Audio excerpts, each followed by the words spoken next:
아침 신문 귀로 읽으세요. 김용민의 조간 브리핑.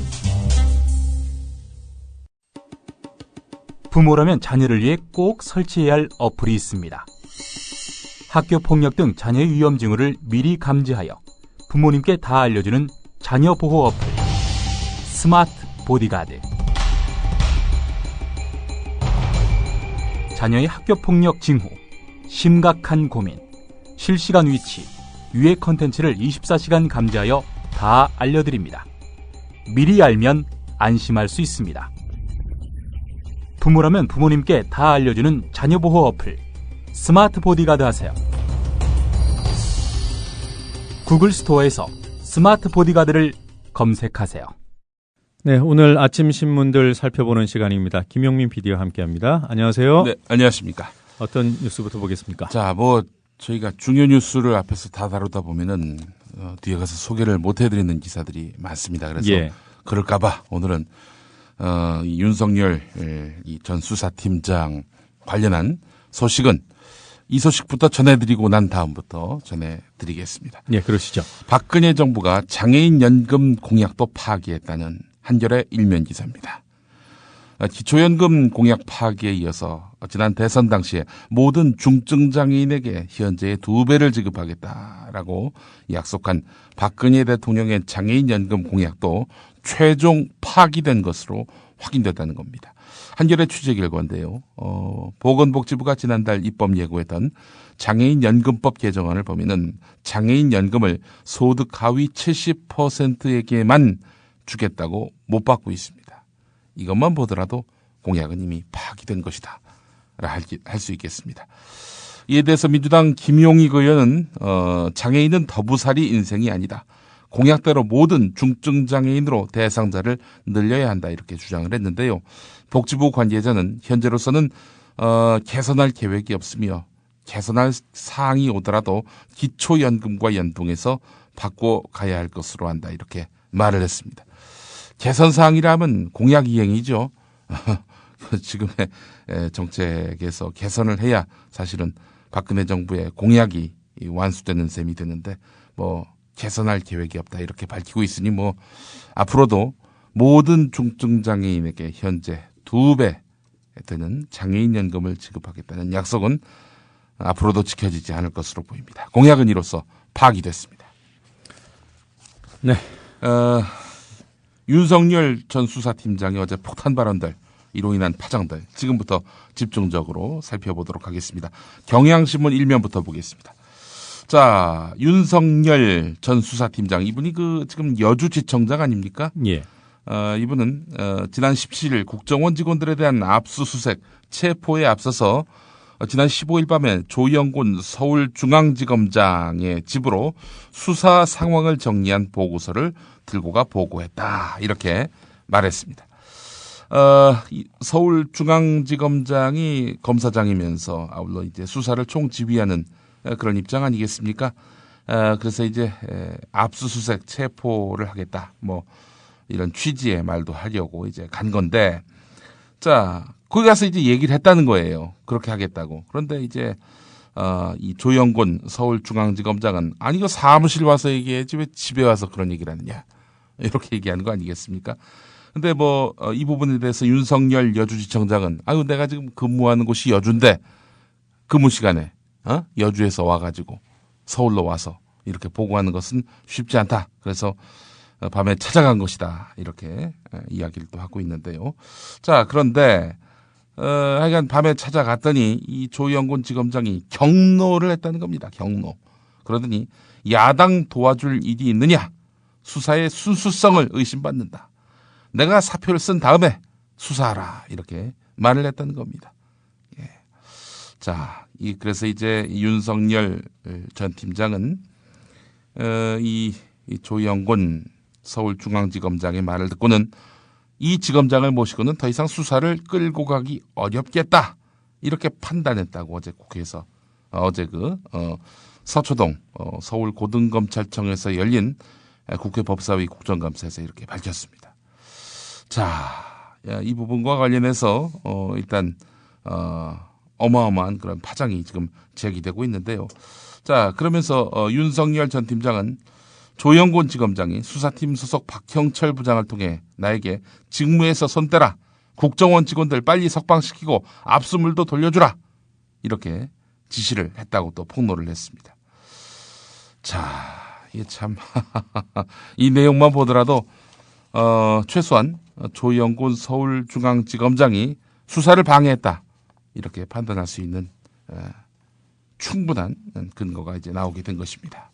아니 최소한 뭐 문제 제기를 한다 하더라도 예. 일단 그날 바로 뭐 체포한 사람들 보내라, 예. 압수품 돌려줘라 이렇게 예. 얘기하기 쉽지 않지 않습니까? 글쎄 말입니다. 자, 뭐 그래서 어제 이런 윤석열 전 팀장 폭탄 발언을 이어가는 와중에 당연히 인터넷에서 좌파 검사다, 뭐 전라도 검사다, 뭐 이런 말이 나올까봐 그 박지원 의원이 먼저 선수를 쳤네요. 보니까 이 윤석열 전 팀장은 김대중 정부에서는 경찰청 정보국장을 구속한 바 있고 노무현 정부에서는 안희정, 강금원 같은 당시 대통령 측근을 구속한 바도 있다. 이렇게 밝혔습니다. 또 살펴보니까 말이죠. BBK 특검 당시에 검찰에서 파견된 인물이 또 윤석열 전 팀장이더군요. 예. 자, 윤석열 전 팀장. 나는 보수주의자다. 이렇게 말하곤 했다고 합니다. 오늘 한겨레 사면에 관련 기사가 있는데요. 나는 보수다. 이렇게 이야기를 했던 윤석열 전 팀장. 수사의 원칙을 지키고 외압으로부터 이 수사팀을 보호하려 한 행동이 좌파, 전라도로 이렇게 또 당연히 지키는 이 상황을 우리가 우려해야 된다는 것 자체가 뭐 코미디가 아닌가 이런 생각을 해봅니다. 예. 자, 우리가 좀 주목해야 될 부분이 있습니다. 조영곤 서울중앙지검장이 그 수사를 방해한 최윗선이냐? 아닌 것 같습니다. 어제 윤석열 전 팀장은 거침없이 폭로했습니다. 바로 황교안 법무부 장관도 무관치 않다라는 이야기입니다. 자, 윤 전 팀장이 민주당 박범계 의원으로부터 질문을 받았습니다. 국정원 사건 초기부터 외압이 있었는가? 원세훈 전 국정원장 기소권부터 외압이 있었는가? 라고 물었을 때 그렇다라고 답한 것입니다. 심지어는 황교안 장관과 관련이 있느냐라는 질문에 무관하지 않다. 이렇게 아주 단언을 했습니다. 자, 윤석열 전 팀장은 구체적인 내막은 모르겠으나 공직선거법을 의율하는 것과 관련해 법무부에 보고서를 내고 설명하는 과정이 2주 이상 걸렸고 그 기간 수사팀은 아무 일도 못했다. 이렇게 말을 했습니다. 원세훈이 이 선거법을 위반했다라고 이렇게 못을 받고 기소를 하려고 했는데 법무부에서 그걸 갖고 2주 동안 질질 끌었다는 겁니다. 윤석열 전 팀장은 법무부는 정책부서고 수사는 검찰이 하는 것인데 왜 기소가 되는지 안 되는지에 대해서 이렇게 시비를 거느냐. 법무부에서 이렇게까지 해야 할 이유가 무엇인지 하는 생각이 들었다라는 말을 하면서 이것이 사실상 수사팀을 힘들게 했다. 수사하는 사람들이 느끼기에 정당하거나 합당하지 않고 도가 지나쳤다고 느낀다면 외압이라고 느낀다. 본질이 어떤지는 모르지만 외압이라고 느낀다. 이렇게 말을 했습니다. 이거 황교안 장관 한 방 먹었습니다. 예. 자, 오늘 경향신문 이면을 또 보면은 법무부의 외압이라는 기사 밑에 국정원의 외압이라는 그런 또 다른 기사가 있습니다. 역시 윤석열 전 팀장의 발언에서 기초한 그런 기사입니다. 윤석열 전 팀장은 국정감사에서 내가 수사검사로부터 보고받기로는 입회한 변호사들이, 그러니까 국정원 직원들이 되겠죠. 이제 입회한 변호사들이 옆에 앉아서 남재준 원장의 지시를 반복해서 주입시켰다. 이렇게 말을 했다는 겁니다. 자, 국정원 직원들이 이제 검찰에 체포가 됐단 말이죠. 조사를 받습니다. 자, 그러자 국정원 직원들의 변호인이 옵니다. 이 변호인들이 이 체포된 국정원 직원들에게 남재준 원장이 한 말도 하지 말래. 그러니까 여기서 진술하지 마. 이렇게 옆에서 계속 주입시켰다는 겁니다. 국정원이 보냈다는 검찰을 어떻게 보길래 이렇습니까? 아니 검사들은 이 사람들에게 진술을 받아내야 되는데 진술을 받아내는 검사들 보고 저기 체포한 그 사람들한테 진술하지 말라고 이야기 좀 전해주세요. 이렇게 지금 남재준 원장이 그랬다는 거 아닙니까? 저희가 일베라면 할 말이 딱 하나 있는데 뭡니까? 얘기할 수 없습니다. 예. 도대체 국정원이 검찰을 어떻게 보고 있습니까, 이게? 예. 이 윤석열 전 팀장은 수사 검사가 남재준 원장의 행위가 직권남용에 해당할 수 있기 때문에 받아들일 수 없다라고 국정원 측에 전달했다고 설명했습니다. 당연한 거 아닙니까? 진술 거부 지시를 진술을 받는 그런 검사가 체포한 피의자에게 말을 한다? 있을 수 없는 일이죠. 자, 그렇다면 남재준 원장이 진술 거부를 지시한 것은 직권남용이냐? 이렇게 의원이 물어보니까 윤석열 팀장 가능성이 있다 이렇게 말을 했다고 합니다. 그럼 검찰이 이 부분을 수사해야겠군요. 수사를 해야죠. 예. 자, 황교안, 남재준 이렇게 해서 윤석열 전 팀장에게 또 한 방을 먹었습니다. 시발단이란 말이 있습니다. 십자군 알바단. 이 말을 누가 만들었는지 아십니까? 제 가장 가까운 곳에 앉아 계신 분 아닌가요? 바로 제가 만들었습니다. 제가 만든 말이 말이죠. 이게 참 신문지상에 또 방송에 이렇게 서슴없이 나오는 걸 보면서 굉장히 좀 상당한 좀 특별한 감회가 있습니다. 시발단 글이 올라왔지요. 윤정훈 목사가 새누리당 중앙선거대책위원회 산하의 사회관계망 서비스 단장이란 직함을 가지고 불법적인 그런 트위터 SNS 활동을 했습니다. 예. 이게 따로 팀 이름이 없습니다. 워낙 불법적인 그런 조직이기 때문에 그래서 마땅한 조어가 없어서 제가 시발단이라는 이름을 갖다 붙였는데, 자, 이 시발단이 쓴 글에 대해서 이 국정원 심리전단 직원들이 계속 리트윗을 했다는 겁니다. 재전송했다는 겁니다. 자, 윤석열 전 팀장은 어제 그 국정감사에서 윤정훈 목사의 시발단 계정과 국정원 연관 10개 계정을 구글링한 결과 같은 글을 놓고 리트윗한 정황이 발견됐다라고 이렇게 밝혔습니다. 자, 국정원 직원과 시발단이 같은 글을 서로 리트윗한 정황이 드러나면서 결국 새누리당 조직 아래에서 불법적인 활동을 했던 거 아닙니까, 윤정훈 씨가? 그렇다면은 국정원과 새누리당이 조직적으로 대선에서 합동 불법 선거운동을 한 것이 아니냐, 이런 의혹을 가질 만합니다. 자, 그렇다면은 이 트위터에서 이런 광범위한 정말 어마어마한 규모의 이런 선거 부정이 있었는데 말이죠. 이거 국제공조가 필요한 거 아닙니까? 트위터가 미국 회사니까요. 네. 트위터 서버가 있는 미국을 상대로 해서 사법공조를 요청해야 될 몫입니다. 이런 거 하라고 법무부가 있습니다. 근데 법무부는 적극적인 대응을 안 했다는 겁니다. 자, 이 하라는 사법공조는 안 하고 하지 말라는 수사 개입, 그것도 수사 방해나 하고 말이죠. 그 최동욱 전 검찰총장 혼외 자식 이 진상조사에 상당한 시간을 투여했기 때문에 이해하셔야 됩니다. 법무부가 이런 중요한 일은 안 하는군요. 예. 알겠습니다. 자, 미국 트위터 서버에서 특정 트위터 계정 때 사용한 이메일을 확인하면은 계정 개설자가 누군지 파악할 수 있습니다. 그래서 검찰은 그동안 미국에서 자료를 얻지 못해가지고 광범위한 우회 추적을 통해서 계정 사용자를 특정했는데요. 법무부가 별 도움을 주지 않았다는 내용이 한겨레 3면에 실려 있습니다. 자, 지금 이렇게 순위가 높지 않은, 접속자 수가 많지 않은 중소 사이트에도 집중적으로 댓글을 달았고, 또 이렇게 SNS에다가 어마어마한 그런 선거 관련한 그런 개입을 한 것이 바로 드러났지 않았습니까? 국정원 직원들에 의해서 말이죠. 예. 자, 그런데 이 조선일보 일면 기사를 한번 보겠습니다. 이 제목만 보면 이렇습니다.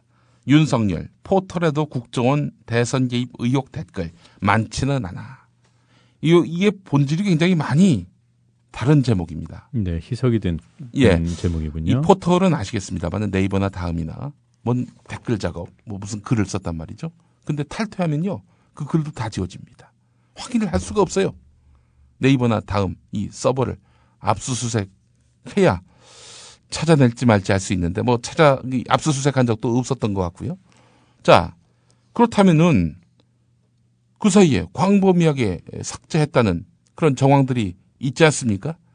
그런데 그 삭제되면은 뭐 원래 썼던 글들까지 다 지워지니 이거 대선 개입 의혹과 관련해서는 뭐 상당히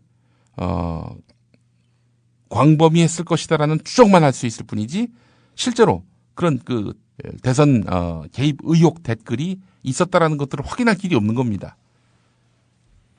자, 윤석열 전 팀장 얘기는 삭제가 많이 돼서 찾을 수 없었다 이런 얘기인데. 네, 방점은 삭제 많이 됐다는 부분인데 조선일보 기사 제목에 많지는 않다 이 부분이 강조돼 있어서 축소 보도의 느낌이 나는 건 사실이고요. 예, 그렇습니다. 제가 볼 때 조선일보가 그래도 한 발 앞서가는 보도를 한 것은 인정해야 된다고 봅니다. 그러니까 지금 초기에 얘기가 됐던 것들이 이제 중소 커뮤니티 사이트, 오늘의 유머 같은 사이트의 그 댓글 활동이었단 말이에요. 추천 반대. 그리고 이번에 물론 이제 뉴스타파가 4월부터 취재해서 단독 보도했던 내용입니다만 트위터에서도 광범위하게 일이 이루어졌고 그것이 주력이다. 이 부분이 이제 드러나고 있는 거 아니겠습니까? 여기 한 발 더 나가서 포털도 이런 문제가 있다라는 것을 조선일보가 별도로 기사화했다는 점은 뉴스 보도나 편집 기법상 다른 보도보다는 한 발 앞서 나가 있다는 점을 저는 말씀드리고 싶어요. 그런데 그 뉴스타파가 보도했던 4월에 조선일보가 어떤 칼럼을 일면에 갖다 실었는지 우리가 다시 한번 또 짚지 않을 수가 없습니다. 전에도 한 서너 번 이 칼럼을 계속 인용을 했는데요. 김창균 칼럼. 아, 이분이군요. 조선일보 4월 24일자. 통상 칼럼은 이제 오피니언란에 실리지 않습니까? 맨 끝에서 두 번째, 세 번째 페이지쯤 실리는데 조선일보는 이날 김창균 칼럼을 일면에 갖다 실었습니다. 대선 여론조작 목적이었으면 332사이트를 골랐겠는가. 332사이트는 바로 오늘의 유머를 말하는 겁니다. 국정원 여직원 김하영 씨가 넉 달간 댓글 120개만 달았을 뿐이다. 1,500만이 방문하는 네이버를 놔두고 이런 중소 커뮤니티 사이트 가가지고 글을 남기는데 이게 대선 개입?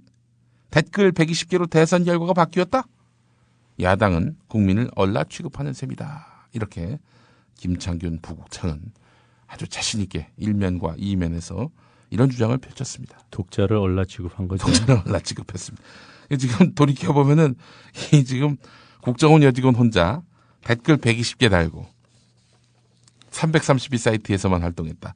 제목만 보면 이렇게 이식이 됩니다. 그러나 과연 그렇냐 이겁니다. 포털에도 글을 남긴 정황이 있다. 윤석열 전 팀장이 어제 밝혔고요. 근데 상당수 삭제가 돼가지고 종적도 알 수가 없어요. 얼마나 대선 개입했는지 지금은 확인도 안 됩니다.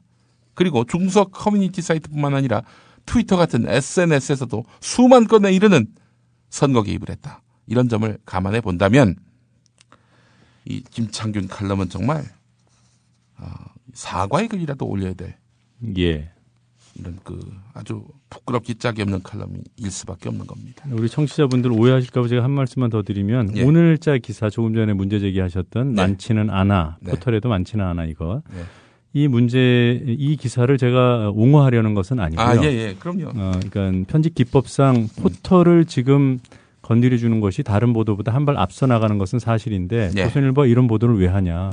전에 말씀드렸던 신문인 척하는 거죠.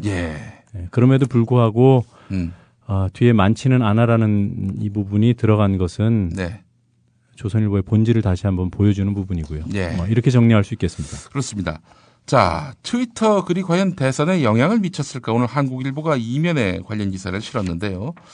자, 그 1,900여 건, 확인된 것만 1,900여 건인 국정원의 인터넷 커뮤니티 글보다 15배 이상 되는 양이다 보니 지금 현재 여야 모두 크게 신경 쓰는 부분이기도 합니다. 사실 트위터는 타인에게 보내는 리트윗 기능 등 전파력에 비추어 일반적인 인터넷 달기와는 영향력의 차원이 다르다. 이런 전문가들의 이야기가 있습니다. 이러다 보니까 국정원 SNS팀은 매일 24시간 내내 아침, 새벽, 저녁, 밤 가리지 않고 리트윗을 했는데, 자, 그래서 결국에는 많은 사람들로 하여금 어마어마한 양의 이 트윗이 계속 나오고 또 리트윗되다 보니 이슈가 아닌 것도 이슈처럼 보이게 하는 착시 효과를 불렀다, 이런 평가를 합니다. 그렇기 때문에는 뭐 정말 문재인 후보가 하지도 않은 뭐 NLL 포기 발언 이런 것들을 엄청난 양의 그런 트윗들이 막 타임라인에 보이니까 그런 말을 했겠구나, 이런 식의 착시 효과를 낼 수 있다는 거죠. 맞습니다. 실제로는 그런 말은 하지 않았고요. 자, 그리고 오늘 국민일보 8면도 주목되는데요. 이 어마어마한 그런 인터넷 SNS 공작을 보게 되면은 그 글 내용들이 저열하기 이를 데 없습니다. 너무나 유치하고 너무나 비겁하기 짝이 없습니다. 지역 감정 조장하고요.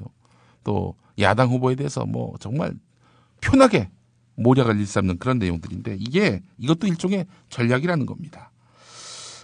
이 대구 가톨릭대 정치외교학과 장우영 교수가 한 말인데, 20에서 30대 젊은 층이 압도적으로 많은 트위터에는 진보 여론이 강하게 형성돼 있다. 국정원 입장에서는 이런 여론을 뒤집기보다는 루머나 찌라시성 정보를 유포해서 트위터 여론의 이미지를 오염시키는 게 더 효과적이었을 것이다라고 말했다는 겁니다.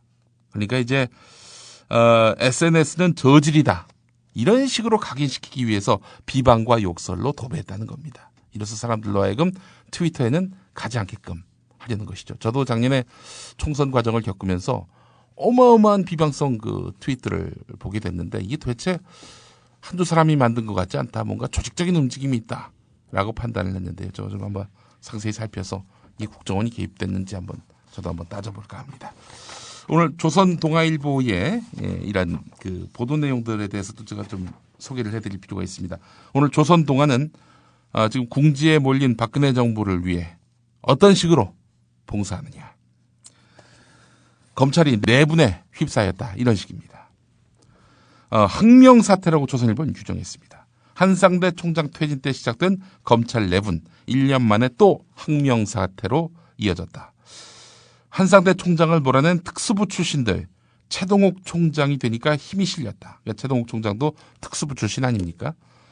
공안 사건인 댓글 수사도 특수부가 맡게 됐는데, 이 과정에서 공안 검사들과 심각한 갈등을 빚게 됐다. 최동욱 총장이 물러나니까 위기감에 절차를 무시하고 독단적인 행동을 했다, 이런 한 검찰 관계자의 말을 또 인용하기도 했습니다. 조선일보의 의도는 이 상황을 항명사태로 몰아가려는 그런 의도가 역력해 보입니다. 동아일보는 오늘 사설에서 민주당 등 야권은 호재를 잡은 듯 공세를 강화하고 있다. 자, 그 다음 부분이, 이 부분이 중요합니다. 도와달라고 한 적도 없는데 도움받은 꼴이 되고 있다는 청와대도 곤혹스러울 것이다. 도와달라고 한 적 없다는 것을 확인한 모양이죠? 확인을 못하니까 이런 식으로 표현합니다. 도와달라고 한 적도 없는데 도움받은 꼴이 되고 있다는 청와대도 곤혹스러울 것이다, 이렇게 저는 이야기하고 있습니다. 이 동아일보 사설 바로 그 윗 문장에 주목해서 보고 있는데요, 지금. 트위터 글은 팔로우하는 사람에게만 전달된다. 문제가 된 인터넷 댓글이나 트위터 글이 선거 결과를 바꾸어 놓을 정도로 영향력이 컸다 볼 수 없다. 그러니까 트위터에서 공작을 해봐야 그것이 무슨 큰 영향력이 있겠느냐. 이런 새누리당의 주장과 일맥상통하는 거 아니겠습니까? 예, 그렇습니다. 동아일보가 지난 6.2 지방선거 이래로 선거 끝나고 여권의 패배 원인을 일관되게 트위터에서 찾았습니다. 그리고 이 2011년 11.6 서울시장 선거 그 직후에 또 마찬가지로 그런 기사를 실었어요. 트위터가 비록 계정 수가 수백만에 불과하지만 그리고 거기에 유권자들이 얼마나 되겠습니까? 그럼에도 불구하고 트위터가 갖고 있는 특성들 사실 한 100명 정도만 팔로우를 해도요.